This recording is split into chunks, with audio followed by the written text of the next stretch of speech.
हाय दोस्तों, मैं अब आपका स्वागत करता हूँ आपके अपने चैनल टीच वर्ल्ड में। जैसा कि हमने पिछले वीडियो में लो अस्त्र के बारे में, यानी लोहे के जो धातु के अस्त्र होते हैं वहाँ तक बता के छोड़ा था। उसके आगे का पार्ट पढ़ते हैं। चलिए, बताया था पिछले वीडियो में, जैसा कि मैंने पिछले वीडियो में बताया था, लो धातु यानी लोहे के जो अस्त्र शस्त्र जिनके पास हुआ करते थे वही विजय हुए। यहाँ तक कि देवताओं के राजा इंद्र को भी खुद मनुष्य के राजाओं के पास मदद मांगनी आनी पड़ी। किस लिए? लो शस्त्र के कारण, लो अस्त्र और शस्त्र के कारण। अब आगे लेखक यानी हजारी प्रसाद द्विवेदी जी बताते हुए आगे कहते हैं कि असुरों के पास विद्या तो थी परंतु उनके पास लो अस्त्र नहीं थे, इसलिए वो हार गए। किनसे? देवताओं से। असुरों के पास विद्या तो थी, मतलब कि बहुत सारे वो टोना टोटका ये सब कर सकते थे, लेकिन उनके पास लो अस्त्र नहीं हुआ करते थे, जिसके कारण वो देवताओं से हार जाया करते थे। आगे चलकर नाग हारे, सुदर्शन हारे, यक्ष हारे, गंधर्व हारे, आदि सब हारे। लेकिन उससे पहले बताते हैं कि आर्य जो हमारे भारत की बहुत प्राचीनतम जनजाति है, उनके पास लो अस्त्र और घोड़े भी हुआ करते थे। घोड़े, युद्ध में घोड़े बहुत महत्वपूर्ण हुआ करते थे पुराने जमाने में, तो उनके पास लो अस्त्र और घोड़े हुआ करते थे, इसलिए वो विजय हुए। उसके बाद फिर लेखक बताते हैं कि नाग हारे, यक्ष हारे, गंधर्व हारे, और नाग हारे, गंधर्व हारे, यक्ष हारे, सुपर्ण हारे, यहाँ तक कि असुर और राक्षस तक हार गए।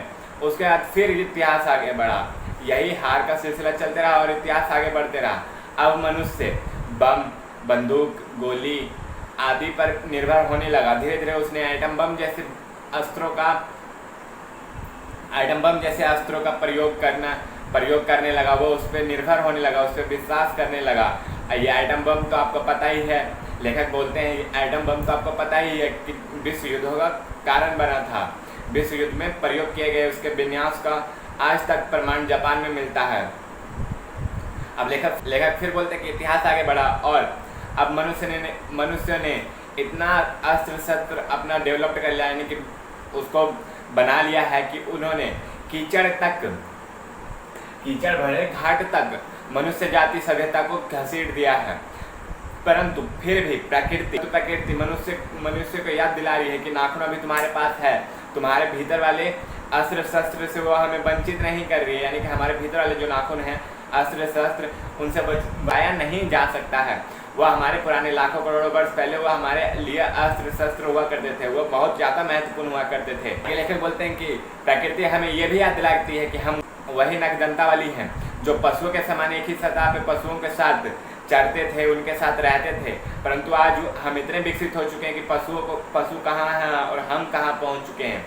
फिर लेखक बोलते हैं कि मुझे तो ये सोचकर हैरानी होती है कि इस समय, मतलब आज समय, माता पिता बच्चों को नाखून ना काटने पर डांटते हैं, किंतु कुछ लाख वर्ष पहले ही नाखून को नष्ट करने पर उनके पिता मारते पीटते होंगे या डांटते होंगे। लेकिन फिर भी प्रकृति इनको जिलाए जा रही है। बार बार हमारे नाखून बढ़ जाते हैं, कुछ दिनों में ही बार बार ये रोज बढ़ जाते हैं, क्योंकि ये अंधे हैं। लेखक बोलते हैं क्योंकि ये अंधे हैं, इनको ये नहीं पता है कि मनुष्यों ने इनसे ज़्यादा शक्तिशाली, कई गुना शक्तिशाली अस्त्र शस्त्र का निर्माण कर लिया है। या अब फिर यहाँ पे बोलते हैं, लेखक यहाँ पे बोलते हैं कि अब तो मुझे ऐसा लगने लगा है कि मानव अपने ये नाखूनों को चाहता ही नहीं है। बर्बर युग उस युग को कहा जाता है जब हमारे साथ ये हम सब अपनी बर्बरता के ऊपर कंट्रोल नहीं कर पाते थे। हम सब ना आदि मानव हुआ करते थे कि पहचान को हम रखना ही नहीं चाहते हैं। लेखक बोलते हैं उस युग के पहचान या नाखूनों को हम रखना ही नहीं चाहते हैं, यहाँ तक कि उसको हटा देना चाहते हैं शरीर से। लेखक इतना आगे बोलते हैं, उसके बाद फिर वो बर्बर युग के बारे में थोड़ा बहुत बताते हैं, जो कि हमारे नेक्स्ट वीडियो में आएगा। तब तक हमारे चैनल को देखते रहें और सब्सक्राइब करें प्लीज़।